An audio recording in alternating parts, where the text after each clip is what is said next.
ಒಂದು screen test ನಂದೇ ಆದಂಥ ಒಂದು ವಿಡಿಯೋ ರೆಕಾರ್ಡ್ ಮಾಡಿದ್ದೆ ಎಕ್ಸ್ಕ್ಯೂಸ್ ಮಿ ಸಿನಿಮಾ ಮಾಡೋಕ್ಕೂ ಮುಂಚೆ. Okay. Even before that VHS ಅಂದರೆ ಇದು VCP ನಲ್ಲಿ ಹಾಕುವಂಥ ಕ್ಯಾಸೆಟ್ ಬರೋದು ಗೊತ್ತಾ. ಮದುವೆಗೆ ಶೂಟ್ ಮಾಡ್ತಾಯಿದ್ರು ಕ್ಯಾಮ್ರಾ. ಅಲ್ಲಿ ಹಾಸ್ಪಿಟಲ್ನಲ್ಲಿ ಒಬ್ಬ ಫ್ರೆಂಡ್ ಇದ್ದ, ಅವನ ಕಡೆಯಿಂದ ಹೋಗ್ಬಿಟ್ಟು ನಾನು ಒಂದಷ್ಟು ಸಾಂಗ್ಸಿಗೆ ಡ್ಯಾನ್ಸ್ ಮಾಡಿ ಆ್ಯಕ್ಟ್ ಮಾಡಿ ಆಮೇಲೆ ಪರ್ಫಾರ್ಮೆನ್ಸಸ್ ಮಾಡಿ ಅದನ್ನೆಲ್ಲ ಎಡಿಟ್ ಮಾಡಿಸಿ ಅದನ್ನು ಕ್ಯಾಸೆಟಲ್ಲಿ CD ಅಂದರೆ VCP ಕ್ಯಾಸೆಟ್ ಇಟ್ಕೊಂಡು ಓಡಾಡ್ತಾ ಇದ್ದೆ.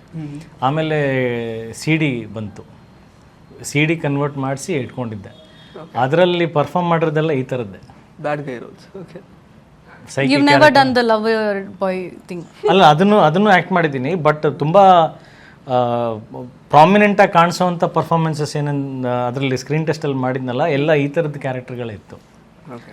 ಬಟ್ ಅದೇನು ಗೊತ್ತಿಲ್ಲ, ಪ್ರೇಮ್ ಅವ್ರು ಅದು ಅಂದರೆ ಅಷ್ಟು ನಾನು ವೈಬ್ರೆಂಟಾಗಿ ಆ್ಯಕ್ಟ್ ಮಾಡಿದ್ರು ಅದನ್ನ ನೋಡಿದ್ರು ಬಟ್ ಸೆಲೆಕ್ಟ್ ಮಾಡಿದ್ದು ಅವ್ರ ತಲೆನಲ್ಲೇ ಹುಡುಕ್ತಾ ಇದ್ದಿದ್ದು ಆ ಕ್ಯಾರೆಕ್ಟರ್ ಅಲ್ವಾ.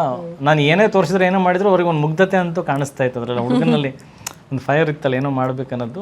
ಆವಾಗ ಅದು ಮೀಸೆ ಗಡ್ಡ ನಾನು ಹೋಗಿದ್ದಂಗೆ ಸ್ವಲ್ಪ ರಗಡಾಗಿ ಅದೆಲ್ಲ ಶೇವ್ ಮಾಡಿಸ್ಬಿಟ್ಟು ಸೈಡಿಗೆಲ್ಲ ಬಾಚಿಸ್ಬಿಟ್ಟು ನಾನು ಶಾರುಖ್ ಖಾನ್ ಥರ ಹೋಗಿದ್ದು. ಒಳ್ಳೆ ಸೆಂಟ್ರಲ್ ಬಾಚ್ಕೊಂಡ್ಬಿಟ್ಟು ಕೂದಲನ್ನೆಲ್ಲ ಫುಲ್ ಸ್ಟೈಲಾಗಿ ಎಲ್ಲ ಲೂಸ್ ಎಲ್ಲ ಶರ್ಟ್ಸ್ ಹಾಕ್ಕೊಂಡು ಹಂಗೆ ಹೋಗಿದ್ದು. ಅವ್ರು ಫುಲ್ ಡಿಸೆಂಟ್ ಬಾಯ್ ಕನ್ವರ್ಟ್ ಮಾಡಿ ಹಂಗೆ ಮಾಡಿದ್ದು. ಸೊ ಅಲ್ಲಿಂದ ಒಂದು ಇಮೇಜ್ ಕ್ರಿಯೇಟ್ ಆಗೋಯ್ತು.